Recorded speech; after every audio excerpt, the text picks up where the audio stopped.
ကျွန်တော်တို့ကွန်ပျူတာမှာ task bar ပြောင်းနေရင်ပြန်ပေါ်တဲ့နည်းလမ်းလေးဖြစ်ပါတယ်။လက်ရှိကျွန်တော်ကွန်ပျူတာမှာဆိုရင်ကျွန်တော်တို့အောက်ခြေလေးမှာရှိတဲ့ task bar လေးကပြောင်းနေတယ်ပေါ့နော်။ဒါပေမဲ့ကျွန်တော်တို့မောက်နဲ့အောက်ခြေလေးကိုထောက်လိုက်တဲ့အခါမှာတော့ task bar လေးကပြန်ပေါ်လာပြီးတော့ပုံမှန် screen မောက်တင်လိုက်တဲ့အခါမှာ task bar က auto ပျောက်သွားတယ်ပေါ့။အခုလိုမျိုးဖြစ်နေတယ်ဆိုရင်တော့ကျွန်တော်တို့ပြန်လည်ပြီးတော့ဖြည့်ရှင်းဖို့ရာအတွက်ကိုယ့်ရဲ့ကွန်ပျူတာ keyboard ကနေပြီးတော့ window key လေးကိုတစ်ချက်လောက်နှိပ်ပေးလိုက်ပါမယ်။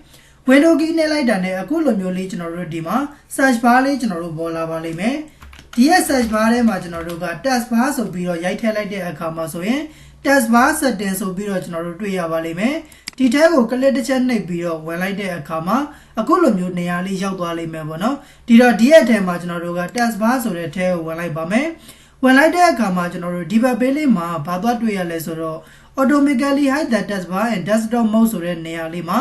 on ဖြစ်နေတာကိုတွေ့ရပါတယ်။ဒါဆိုရင်ကျွန်တော်တို့ဒီရဲ့နေရာလေးမှာ off လုပ်လိုက်တဲ့အခါ close လုပ်ပြီးတော့ပိတ်လိုက်ပါမယ်။ဒါဆိုရင်တော့ကျွန်တော်တို့ကွန်ပျူတာရဲ့အောက်ခြေမှာရှိနေတဲ့ task bar လေးကပုံမှန်အတိုင်းပြန်လည်ပြီးတော့ပေါ်လာတာကိုတွေ့ရပါလိမ့်မယ်။ဒါဆိုအားလုံးနားလည်လောက်မယ်လို့ထင်ပါတယ်။